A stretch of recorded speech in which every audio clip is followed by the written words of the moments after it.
guys, mapagpalang araw po sa inyong lahat. Kumusta po kayo? Bali ngayon po ay ako po dito po sa likod ng aming bahay at ako po ay magdidilig po ng aking pong kaunti pong tanim po na puno ng talong. So ayan po, samahan niyo po kami. Ayan po yung akin pong mga tanim. Akin po siyang didiligan at ayan po. Nilagyan ko po siya ng yung pong pagid po na ano, yung sa gilid po ay yung pong bunot.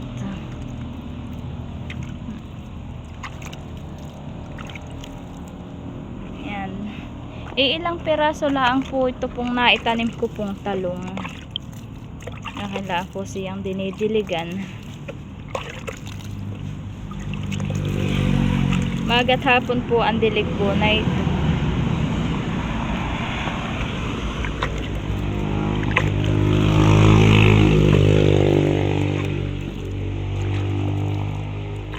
Ito po ay maliliit pala po at ito po ay kalilipat ko pala ang po siya.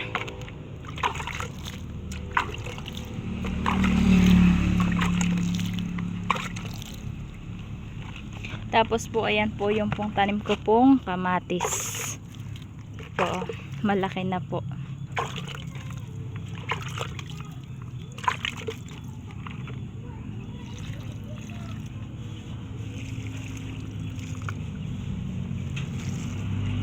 Ilang puno din pong kamatis po ang aking tanim.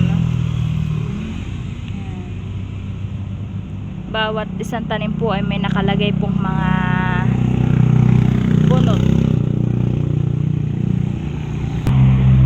At dito ko po sa gilid po pinagsama-sama po yung pong mga pananim pong kalamansi, tapos po rambutan, kamagong, lansones at langka.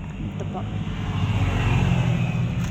Dito ko po siya pinaglalagay at iniisip ko pa po kung saan ko po sila ililipat. Ayan.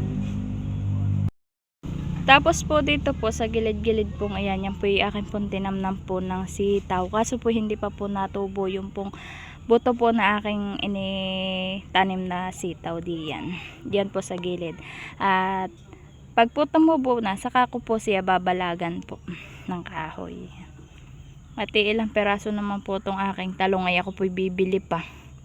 Hindi pa po ako nakakabili po ng siling sigang, ganyan po. Tapos po, yan pa lang po yung talong. Tapos po, ito po yung kamatis. Maganda-ganda na din po siya at gwapo ng araw-araw ko po'y dinidiligan po ng tubig. Mabilis pong lumaki yung kamatis ay yung pong talong ko ay uho po. Maliliit pa.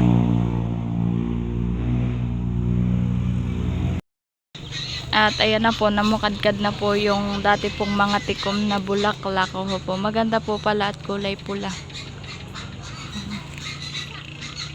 Ganda po to.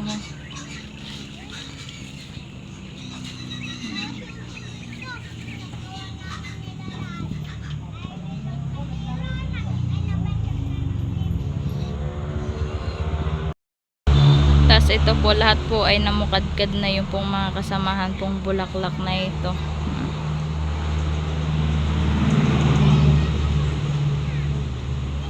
May para po siyang batik-batik. Maganda rin po yung kalapit pong bulaklak o for fall. Tapos po doon sa gitna ay matingkad po ang kulay. Dito lang po yan sa aming likod ng bahay. Puro puno po. Tapos po maraming puno ng niyog. At ayan naman po si Bibi Oren. Ayan po siya. Wow! Model yarn. Nakaupo po siya doon po sa bangko niya.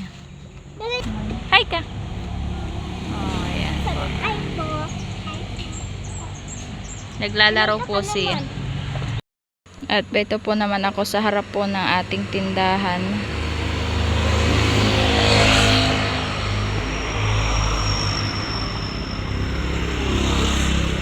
May nakakalagay pong buko po diyan sa gilid.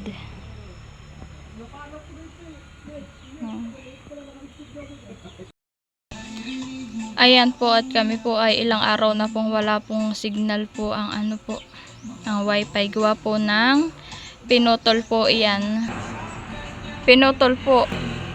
At dadaan daw po ang ilisin ng windmill. Ayan daw po ay pag hindi po pinutol ay malalagot po siya, mapuputol. Kaya po kanila na pong tinanggal. Kaya po kami ilang araw na pong walang signal. At ayan po, nandito na po ako sa loob po ng ating tindahan. Ayan po ang laman po ng ating tindahan ngayon.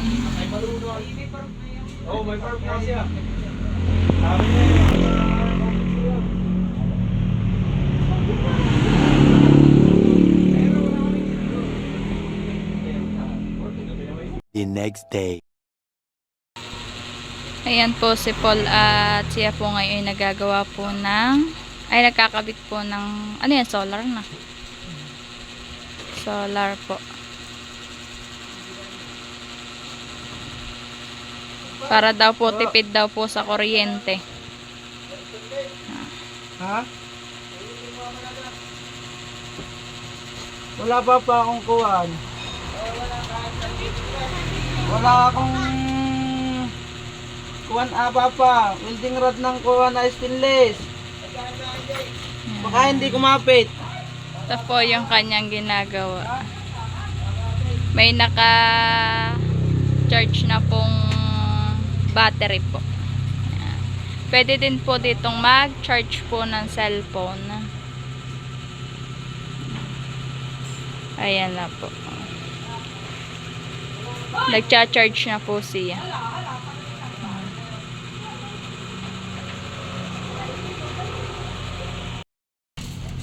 Ayan po yung panel po na nilagay po ni John Paul. Ayan po yung inayos po niya. Yan po yung panel po ng solar na nasira na po yung kanya laan pong ni ayos-ayos po. Diyan po nilagay po niya sa taas po ng aming bubong.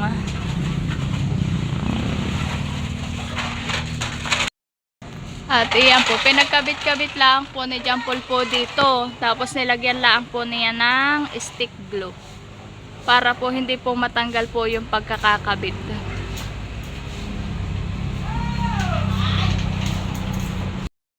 At dito po niya padaan po sa taas. Tapos po ayan. Nilagyan po niya po ng patungan po para po pag mag-charge po ng battery, ng cellphone, pag po burn out. Ayan po.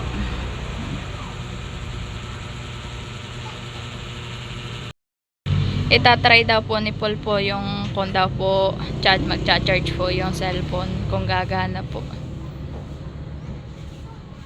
Wow, nag-charge. Pwede na. Pwede pong dalawang cellphone po ang i-charge po diyan. Kayahan eh. Ayan. Nagcha-charge na po. Tipid sa kuryente. Ayan, okay na po. At nagcha-charge naman po. Opo. Nagcha-charge po siya. Kulay green na po. Yan. Design po ito po ang ilalagay po ni John Paul po ay hindi na po kuwampot, maliit po siya. Tapos po yung kanya pong wire ay sira na. Ito po, oh. Ayan po, oh. Hindi po siya abot po dun sa ano, kailangan pa po ng wire. Kaya po hindi na po ito nilagay po ni John Paul. Pero nagana pa po ito, tong panel pong ito. Kulang lang po sa kanya ay yung pong wire. Diyan po si John Paul po dumaan po sa hagdan pong iyan para po makakayat po doon sa bubong. Para po mailagay po yung solar panel. Ayan po, at naghahanap na po si John Paul po ng gagamitin pong battery na pwede pong i-charge po doon sa solar pong kanyang ginawa. No, nagana?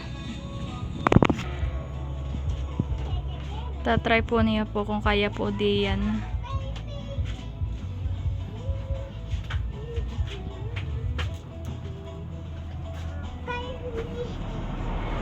kaya yan diyan?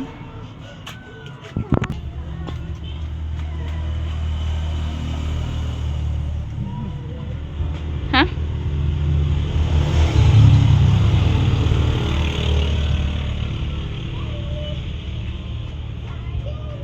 Bakit 17? 16? Ay. Lagana? Ha? Lagana yung battery? Mainit na ito. Lagana yung battery? Bakit nawala? Luag po yung pagkakalagay po ni Paul. Kaya po nawawala po yun sa kuwan. Kailangan po ay ihihigpit po pala.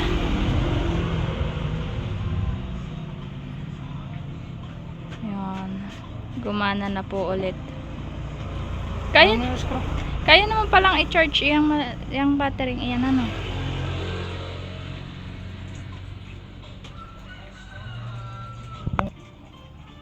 Yan, gumana na. Parang mas malakas ngayon, 17.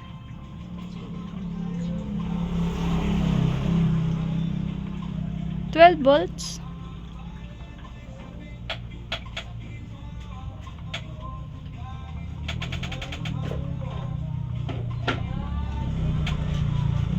Naayos po niya. Yan. Okay naman po, nagana naman po.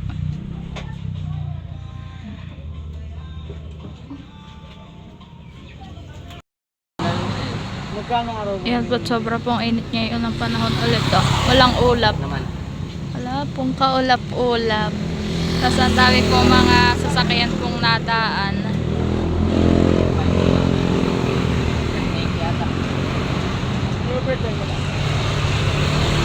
Karamihan po yung mga nakakamotor.